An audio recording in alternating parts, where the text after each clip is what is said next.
Pemirsa, polisi menggerebek pabrik narkoba jenis hashish dan Happy Five di Jimbaran, Bali. Untuk informasi selengkapnya, sudah ada rekan kami Iman Fajar yang akan melaporkan langsung dari Jimbaran, Bali. Iman, silakan. Direktorat Tindak Pidana Narkoba Baris Krim Polri bekerjasama dengan Dirjen Bea Cukai baru saja melakukan pengungkapan terhadap clandestine lab hashish pertama di Indonesia. Dan untuk mengetahui detail seperti apa temuan yang ditemukan oleh pihak Baris Krim Polri, sudah bersama kami adalah Kabaris Krim Polri, Bapak Komjen Pol Wahyu Widada. Selamat siang, Pak. Selamat siang, Mas Iman. Oke, Pak Wahyu, mungkin boleh dijelaskan, Pak, seperti apa temuan dari Baris Krim Polri mengenai clandestine lab hashish pertama di Indonesia ini, Pak? Jadi ini berangkat dari pengungkapan kasus kita di bulan September lalu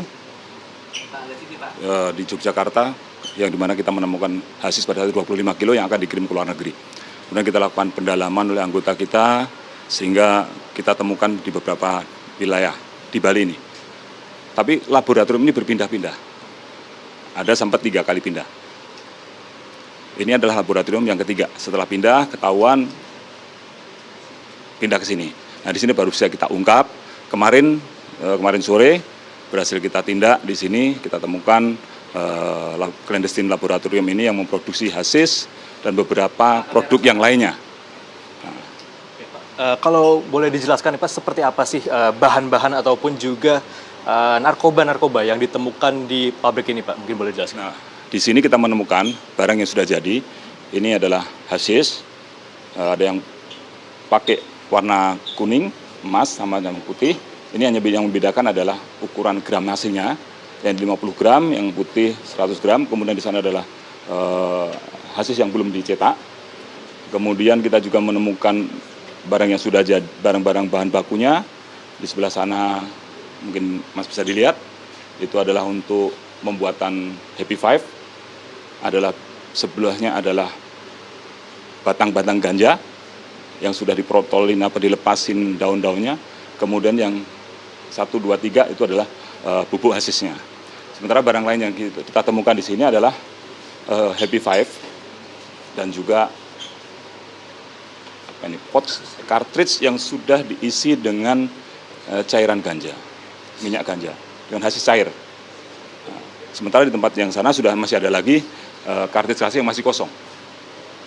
Pak, mengenai hashish cair ini kan berarti adalah pouch ini yang tren di kalangan anak muda. Mungkin bisa menjadi edukasi, Pak, mengenai bagaimana pouch ini bisa masyarakat lebih waspada di pasar di luar sana, Pak. Ya, artinya kita semua harus waspada terhadap keberadaan pouch ini. Karena cartridge-nya itu bisa berisi barang-barang yang selain yang bisa dijual biasa itu, dengan barang-barang yang berisi dengan narkotika, yang mengandung psikotropika. Yang bisa kita lihat adalah dari segi harganya. Kalau harga isian biasa ini kan paling ya 80.000, 100.000. Tapi kalau sudah diisi dengan cairan ini, hashish cair ini harganya bisa sampai 3 juta satu ininya. Tapi ini juga membuat kita semua harus waspada, pada para orang tua, pada anak-anak. Jangan sampai nanti ketika dikasih pouch oleh temannya, tiba-tiba diisep isinya ganja, cairan ganja. Ini kan berbahaya juga. Karena itu kita himbau kepada seluruh masyarakat untuk berhati-hati untuk menggunakan itu.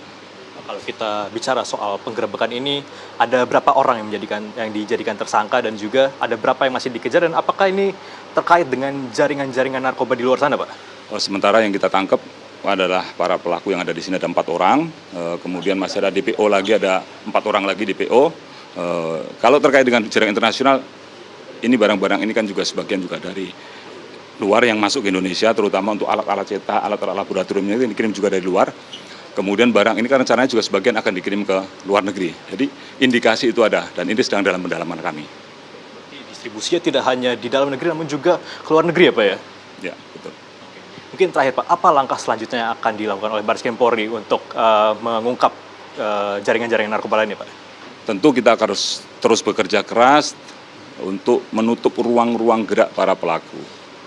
Kemudian yang kedua, menutup ruang-ruang bagi orang yang punya uang untuk melakukan aktivitas narkoba, yaitu dengan melakukan TPPU.